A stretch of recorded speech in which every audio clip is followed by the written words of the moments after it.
Hey everybody, it's Rachel from Wraps by Rachel, and it is pawpaw season. What is a pawpaw, you ask? Well, it's a native fruit found basically from about the Midwest all the way to the East Coast.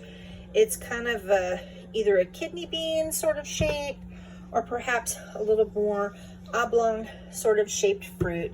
And it can be really tiny. It can be like 2 inches and it can be all the way up to 6 inches, but I don't have any that are particularly that size. Maybe it's just how the weather was this year, but the ones in my area, these are kind of this maybe 4-inch-ish size is kind of the biggest ones that I have found. Anyhow, it is a native fruit, and even Lewis and Clark ate them on their journey. You can kind of look that up on the internet if you choose to find out about that. They sort of taste like a combination between, I'm going to say, a banana with hints of vanilla and maybe a little bit of kind of pineapple or even sort of a mango-y kind of thing. When you open them up, and unfortunately I don't have one, all of these ones just need a few more days to kind of ripen on the counter. But the ones that were ripe, I had actually found these little snack bags over at the Dollar Tree. And what's kind of cool about these little snack bags is they're marked for 1/4, 1/2, 1/3, and 1 cup. And it almost reminds me of like a breast milk storage bag. It probably comes from the same sort of production line as perhaps some breast milk storage bags, but I would not put breast milk in here.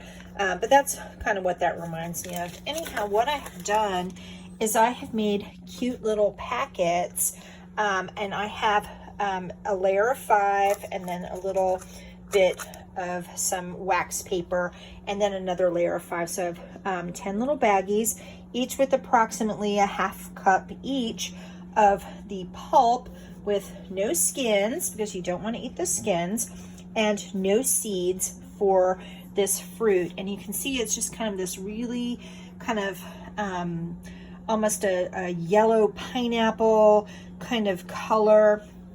And I'm going to put these in my freezer, and then I'm either going to use them for making my protein smoothies in the morning to have as a little option to mix in.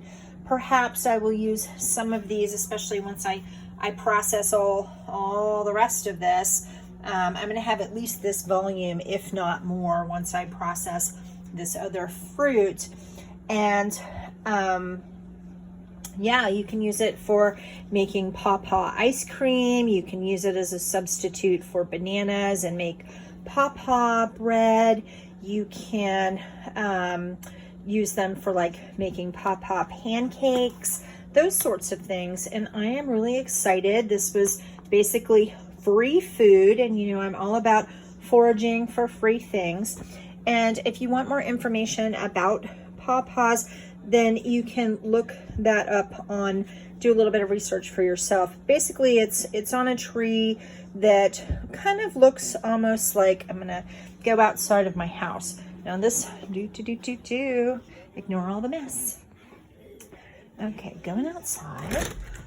I'm gonna show you kind of what the tree looks like, although this is not a pawpaw tree, but it looks almost like a tropical plant, like you would see sort of almost like a rubber tree plant. Okay, so this is here, in this rubber tree plant right here is in front of my neighbor's house, and the pawpaw tree has leaves pretty much like this, kind of a really long, sort of oblong shaped leaf, and they kind of face downward on the tree. So imagine like this is the tree, and these big leaves would kind of be hanging downwards.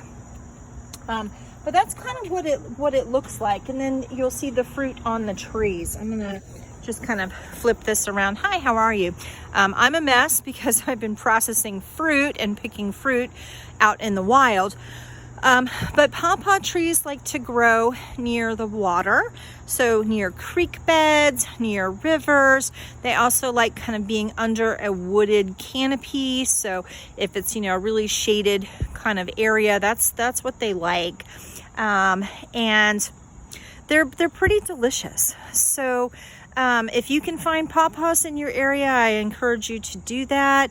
And they tend to drop their fruit, or you literally can go and kind of shake the tree. The tree has kind of a pretty narrow tree base. The bark is very smooth. It's kind of a thin tree, and then you have those kind of leaves that look almost like a rubber tree plant kind of leaf, but just green. And then you'll see the pawpaw fruit on them, and you can either find them on the ground or literally go and shake the tree, and the pawpaw fruits will fall. You get about 2 to 3 weeks where pawpaw fruits will be around, and they just are delicious. So hopefully you've enjoyed this, and I know I am enjoying my pawpaws. They make a great snack just eating them by themselves, and I'm really excited to try them in some recipes.